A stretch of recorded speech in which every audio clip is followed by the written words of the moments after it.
Welcome back, everyone. We're diving into a world that's shrouded in mystery. For a lot of folks, I think, a world that most people only get a glimpse of through Hollywood's lens penetration testing. Oh, yeah, definitely more fiction than fact out there. Yeah, and today, we're going to try to separate fact from fiction. We've got some incredible excerpts from, get this, Real Hacker Answers Penetration Test Questions. And I think you'll be surprised by what real hacking looks like. Yeah, forget what you see in the movies. It's way more strategic. Right. So let's start with the basics. What is penetration testing? Well, you can think of it as a simulated cyber attack, like hiring ethical hackers to break into your systems. Like before the bad guys do. Exactly. It's about finding those vulnerabilities before they can be exploited. Oh, okay, so it's proactive. Totally. It's like a kind of like a bug bounty program. Oh, I see, but more controlled. Really. Yeah, much more. You're bringing in a specialized team to go deep into your systems. Okay, so these ethical hackers, they're using the same tools and tactics as the bad guys. Absolutely. They have to think like the adversary to really expose weaknesses. So what kind of tools are we talking about? I mean, I'm imagining laptops, maybe some complex software. Well, that's part of it, but it can get a lot more interesting. More interesting. How so? Well, think physical penetration testing. You might see things like video recording glasses to capture sensitive info, Wow, that's sneaky. or a cloned employee badge to bypass security. Just basically undercover, like a spy. Pretty much, yeah. Depends on what they're looking for. You mentioned physical testing. So are there different types of penetration testing? There are physical, network, and then application penetration testing. Each one focuses on a different area. Makes sense. So back to the tools, you mentioned the glasses and the badge. Anything else? Sometimes it's surprisingly simple, like a USB drive. A USB drive? Seriously? Yeah, just left in an office bathroom, maybe a break room. Wait, hoping someone plugs it in? Yep. Pure social engineering. That actually works. You'd be amazed. Human curiosity is a powerful thing. That is wild. Okay, you just said social engineering. I've heard that term, but can you break it down? What exactly is it? It's basically the art of manipulating people, getting them to do things that might compromise security. Oh, wow. Exploiting trust, helpfulness, even fear. So it's not just about hacking computers, it's hacking people. Exactly. It's a huge part of penetration testing. I mean, that's kind of scary. Yeah, and it can be incredibly effective. There was this one case, a penetration tester used a fake Microsoft badge to get into a bank's data server. A fake badge. How'd they pull that off? It takes a blend of technical skill, creativity, and honestly, a bit of acting. It's like they're playing a role, almost. Yeah, totally. And the more convincing they are, the more successful the test. Okay, I'm starting to see how complex this is. It's way more than just cracking codes on a computer. It is. It really is. Cybersecurity goes way beyond firewalls and antivirus. Right, it's human behavior, too. It's about people understanding how they think, how they might be tricked. Okay, so when a company decides, okay, we need a penetration test, what happens? Like, how does the process work? It usually starts with reconnaissance. Think of it like the research phase. Oh, so gathering intel? Exactly. Websites, social media, even physical locations. Building a profile, right? Yeah, understanding the company, its systems, its employees. So they can tailor their attack. Exactly. Find those weak points. So after the reconnaissance, what's next? Then comes scanning. We use tools to probe the network, looking for open ports, vulnerable services. Kind of like checking if the doors and windows are unlocked. That's a good analogy. They're trying to find a way in. Okay, and once they find a way in? That's when things get really interesting. It's the exploitation phase. Oh, so they're actually trying to break in. Yep. Using code, trying to steal credentials, escalating privileges within the system. Like a real hacker would.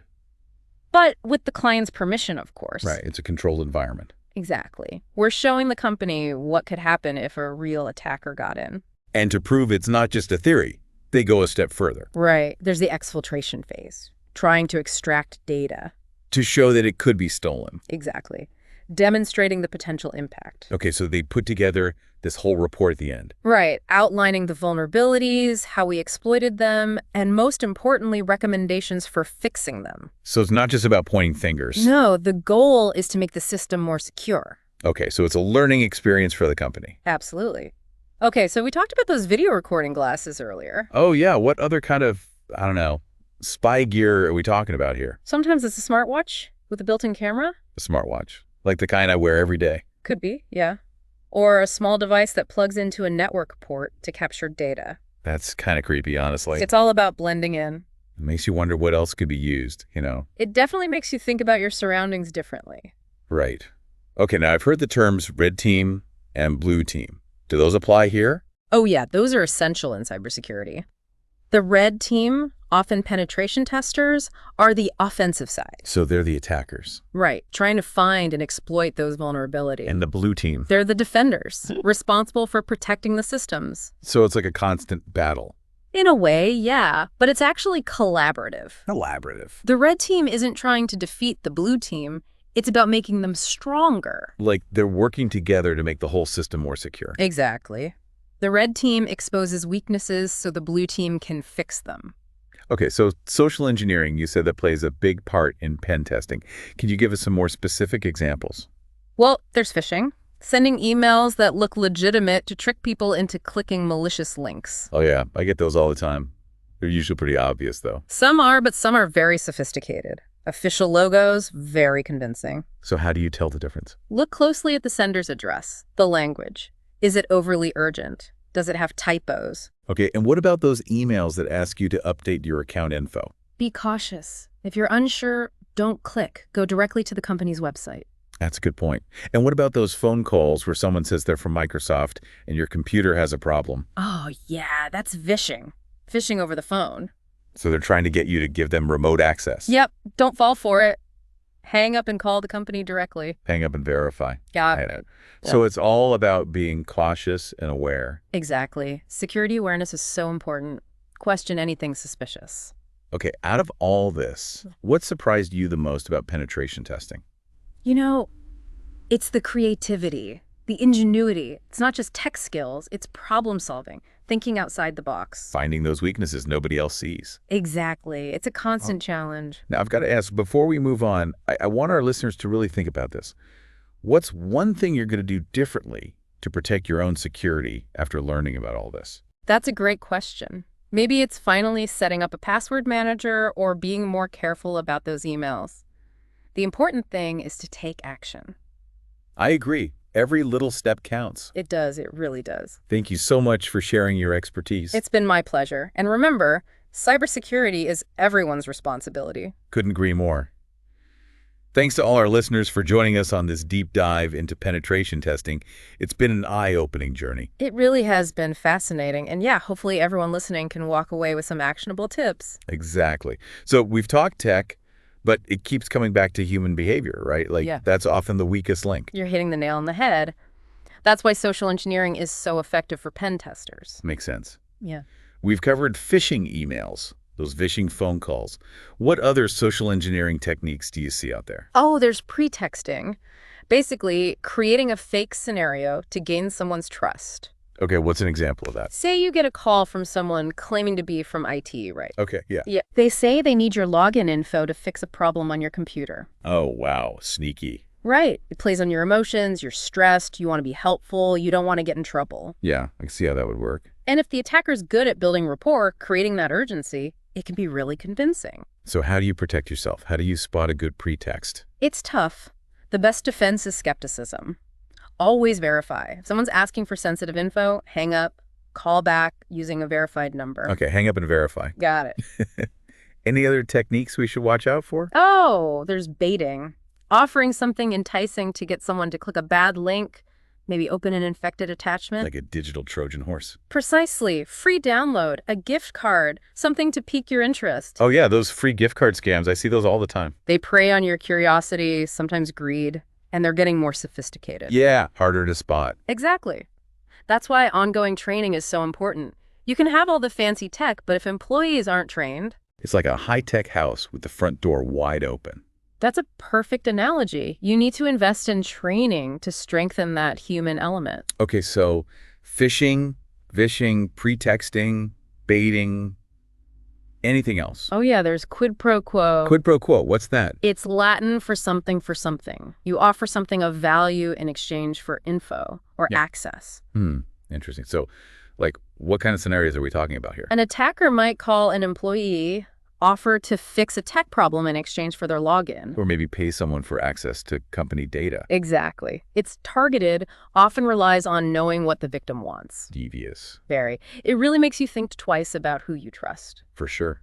It's amazing how much ethical hacking and criminal hacking have in common. Oh, absolutely. You have to understand how a criminal thinks to defend against them. It's like having a former criminal on your team, right? That's one way to put it. Ethical hackers have that knowledge, that experience. They use it to help organizations before the bad guys strike. Like a secret weapon in the fight against cybercrime. Exactly. And as technology evolves, they'll become even more crucial.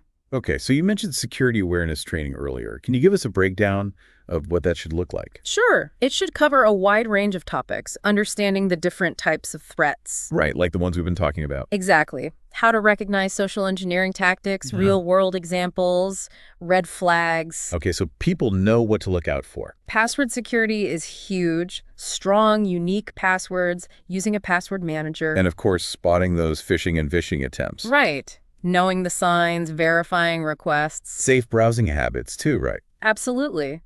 Identifying secure websites, avoiding dodgy links. And if something does seem off, knowing how to report it. That's key.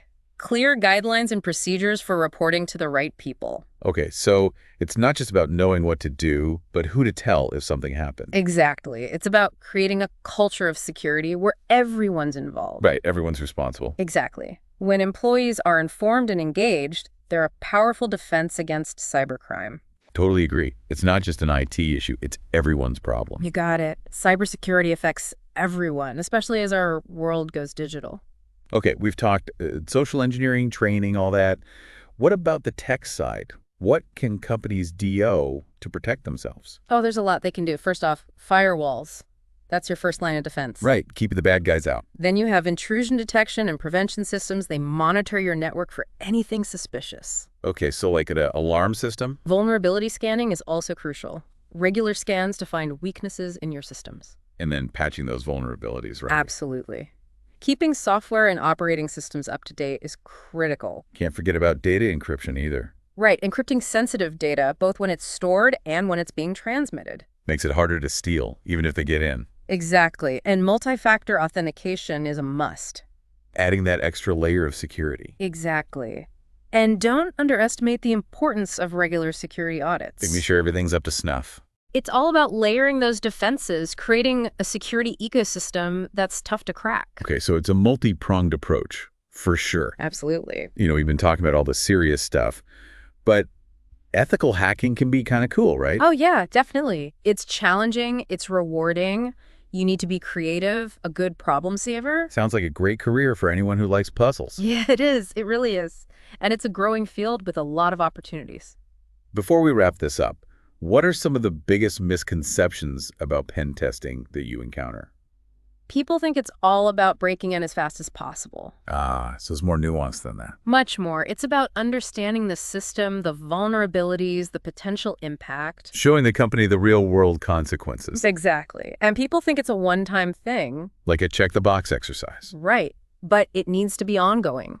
Systems change, new threats emerge. You need to stay on top of it. So it's a continuous process. Exactly. And people think it's adversarial. Like the red team versus the blue team. But it's not. It's about collaboration, working together to make the organization more secure. So a shared goal, stronger cybersecurity. Absolutely. Okay, before we move on to our final thoughts, I want to leave everyone with something to think about. Sounds good. What do you have in mind? We've talked about how organizations can protect themselves, but what about individuals? Right. What can we do? Exactly. Knowing what we know now, what's one thing you'll do differently to be safer? It's a great question. Maybe it's enabling two-factor authentication, using a password manager, being more careful online. The key is to take action, even a small step. Every little bit helps. Absolutely.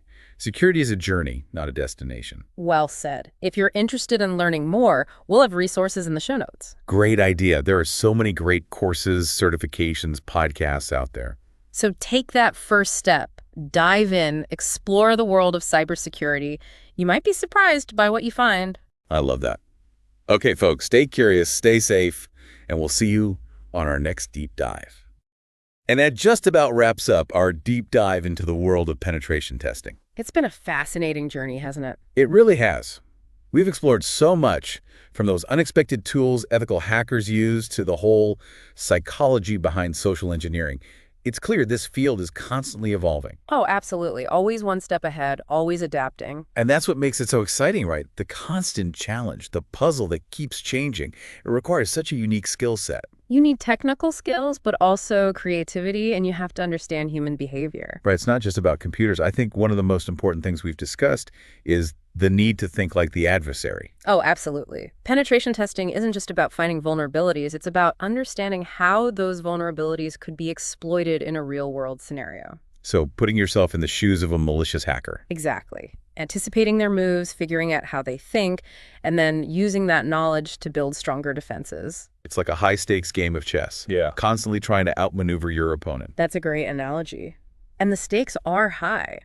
The consequences of security breach can be devastating. Absolutely. And that's why it's so crucial for organizations to take penetration testing seriously. It shouldn't be seen as a luxury, it's a necessity in today's world. Couldn't agree more. Yeah. Okay, so before we sign off, I want to leave our listeners with one final thought. I'm all ears. We've talked a lot about how organizations can protect themselves, but what about individuals?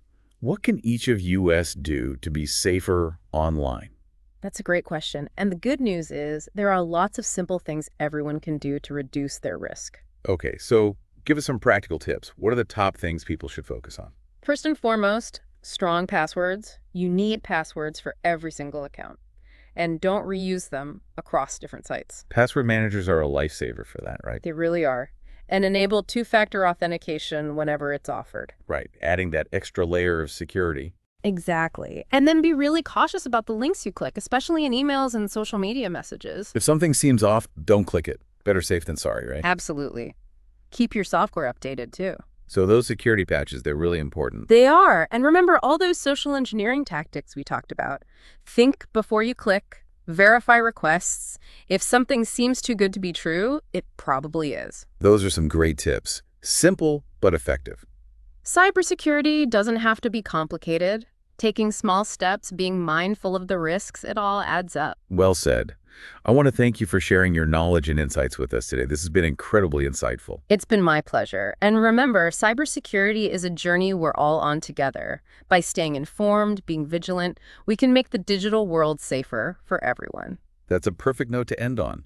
Thank you for joining us on the deep dive. And until next time, stay curious, stay safe, and keep exploring the fascinating world around us.